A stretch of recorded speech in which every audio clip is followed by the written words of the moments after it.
When you have people come over for the holidays, they want a good piece of candy. And let me tell you, this is good old-fashioned butter toffee recipe that can't be beat.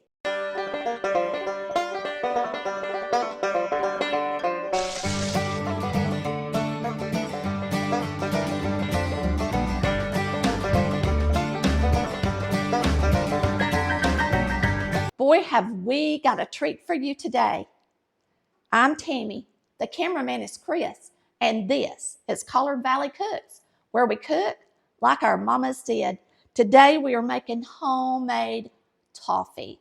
Some of it has pecans and chocolate, and the other half has roasted almonds and chocolate. We're going to get started, and I'm going to show you how easy it is to make this candy. Okay, we're going to start by buttering your jelly roll pan, 15 by 10. So you're going to butter it so your candy don't stick to it when we get our candy in here. I wasn't going to use my fingers, but since I got these grooves in here, I'm going to have to get it in every little crack.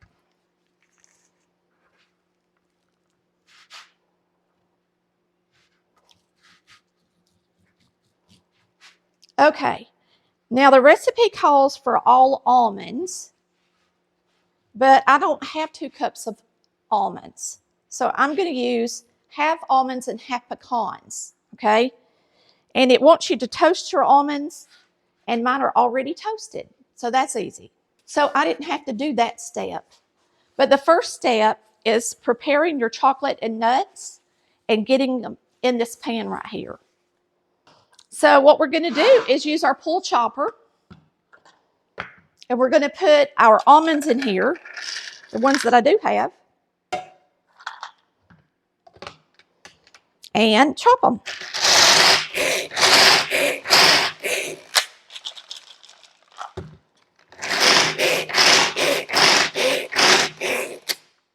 Okay, so if you don't want the real powdery ones in there, just get you a little strainer and try to get those to come through the strainer.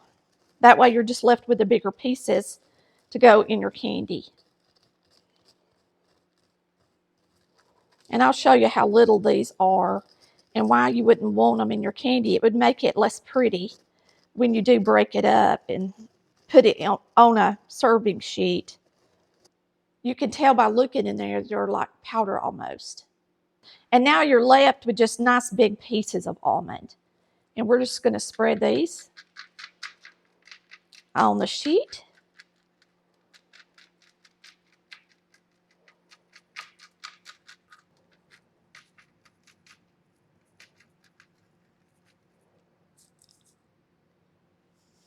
This looks like it might be kind of powdery. We're going to make sure it's not. That's what's great about watching me do something instead of just looking at a recipe, is you get more tips and things. I just happen to have some pecan pieces from a company that I like their pecans. It's called the Stone Mountain Pecan Company out of Monroe, Georgia. And I do like their pecans. I've talked to y'all about people's pecans, and some of them I like and some of them I don't. So these are already perfectly sized for toffee.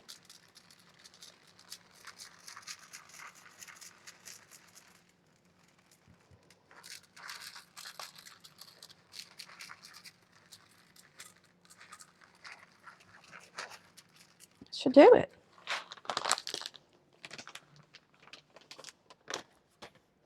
And now for the chocolate. You're going to use chocolate morsels. I'm using milk chocolate. I didn't want to do dark chocolate on my toffee.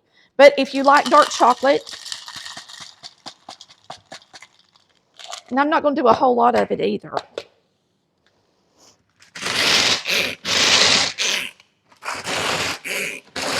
The pull chop is not doing very good on these, and it might be because the house is so cold and this chocolate is really cold.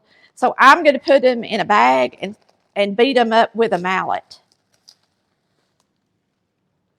I think that'll work better for what I'm trying to accomplish here. Just get most of the air out of it.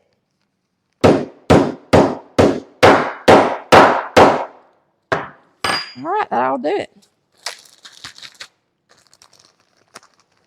They're still in pretty big hunks, but that's all right. It's going to melt. We're just going to sprinkle them on there. These are some hard pieces of chocolate.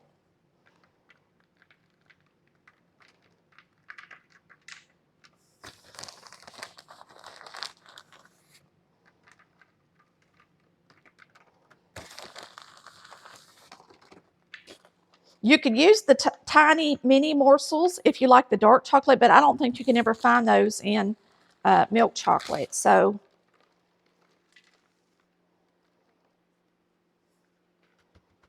it is what it is. What it be.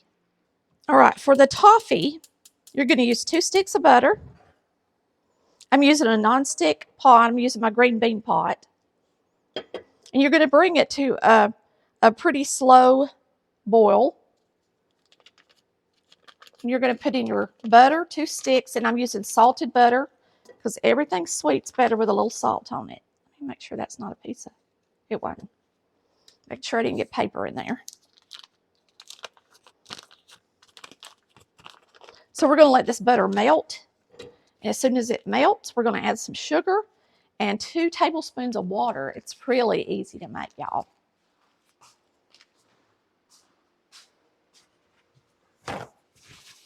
Let me take off these stupid shoes. I slide my feet. All right, our butter is about melted, so we're going to add a cup of sugar.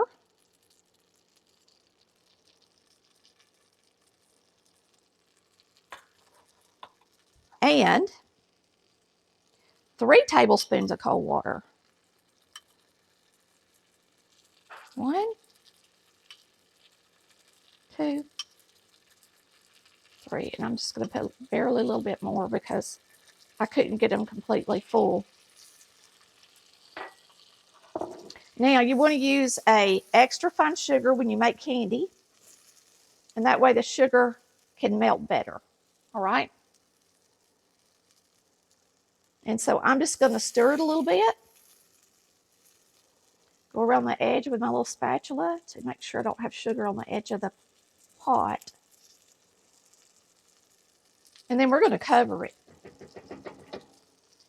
I like to cover candy to make sure all that sugar gets down in there and melts. So we're going to cover it and let it start boiling. And then once it starts a really hard boil, like a lot of bubbles, then it should take about 3 minutes to get hard enough to make toffee. All right, so you're going to boil this until it gets to a soft crack stage, which means it is going to spin a thread. And really about the only way I'm going to be able to tell is just by holding this. You can put this on the bottom because you can tell the needle, it's got a metal thing that keeps the needle from sitting directly on the bottom.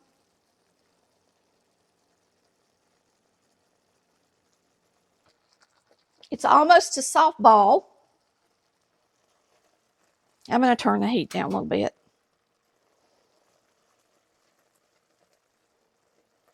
It's starting to caramelize a little bit and turn color. And that's what peanut brittle always does.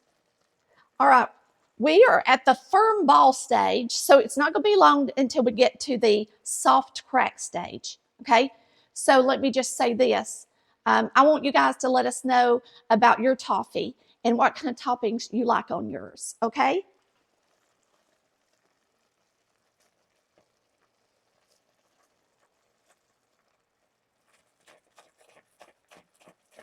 And you know toffee is brown. It's turning brown some. So don't ever pour it up until it starts to turn, and that's kind of the way peanut brittle does as well.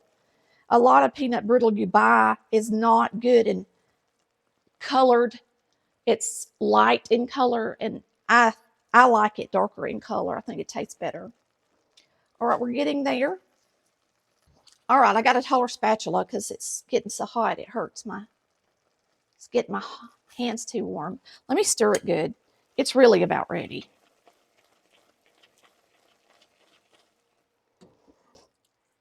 I'm going to sit it right here because it's nonstick and it'll be easy to clean. We're going to get over here and pour it over our nuts and chocolate. Now be careful and do not spread it unless you've got a utensil to spread it with. I'm going to start on the almond side. I'm not sure. They say this is enough for the whole pan, but to me, my recipe tells us to use it over the whole pan. But it sure does seem like a big pan to me. I guess it's supposed to be thin.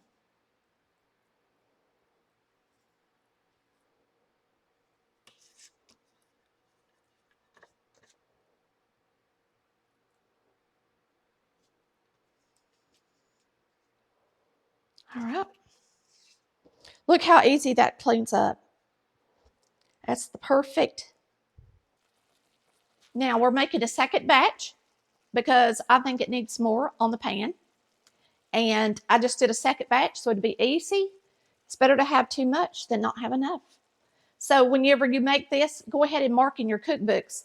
This is in the third cookbook volume 3, and mark it and just double everything.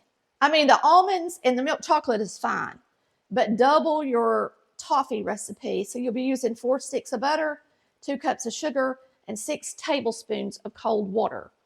And there's really no need in checking the temperature with a thermometer until it starts to turn brown like caramel, okay? Then you can start checking your temperature, and once it gets to that soft crack, hurry and get it off the stove and in the pan, all right? You don't want to overcook it. It's liable to separate. The candy's liable to separate. But you can tell right now it's not even close to being ready because it's not even turning brown yet. If you want to, of course, you don't even have to put toppings on your toffee. You can just let it be pieces of candy, or you can beat it up really small and use it in cookies, or over the tops of cookies when you bake them, and it's really good. They even sell toffee bit pieces at the store. So you can turn it into toffee bits if you want to.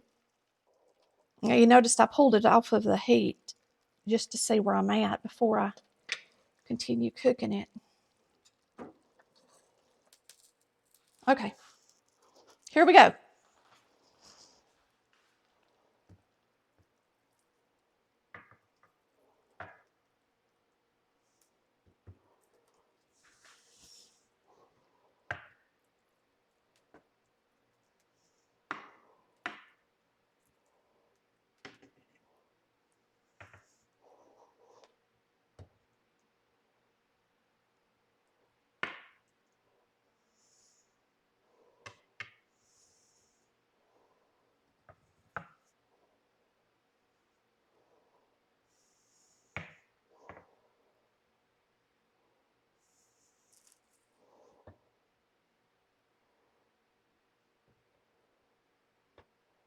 Mm-hmm.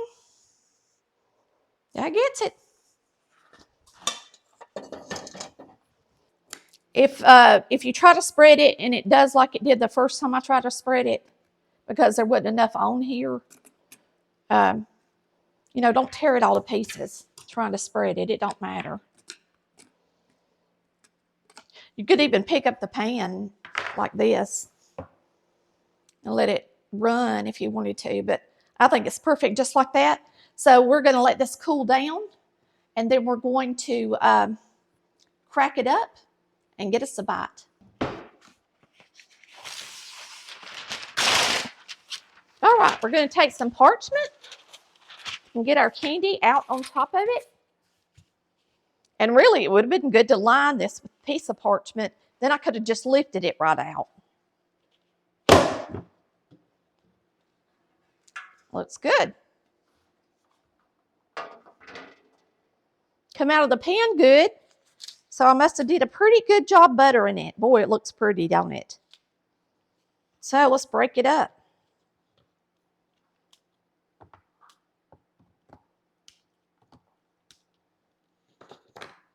It looks so good, y'all. The chocolate looks good.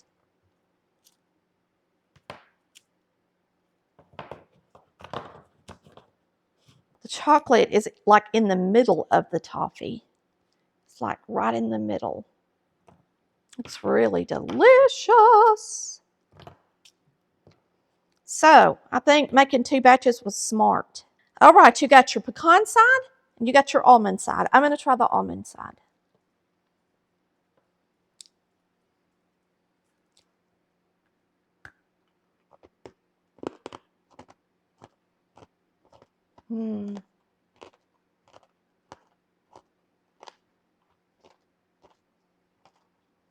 That is so dreamy.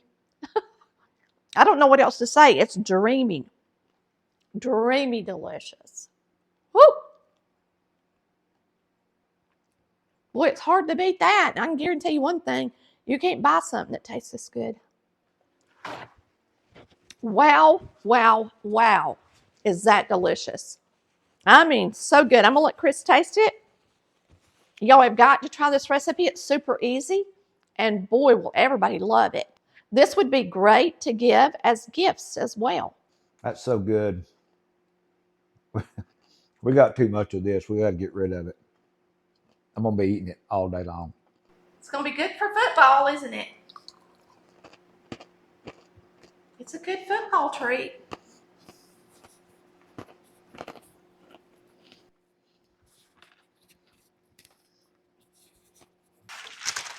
This is some delicious stuff. It's a must-try recipe. Don't be intimidated because it's candy. It'll be good. Just cook it till it's about this color if you don't have a thermometer and pour it up. All right? Just make sure it's nice and dark like this before you do. All right?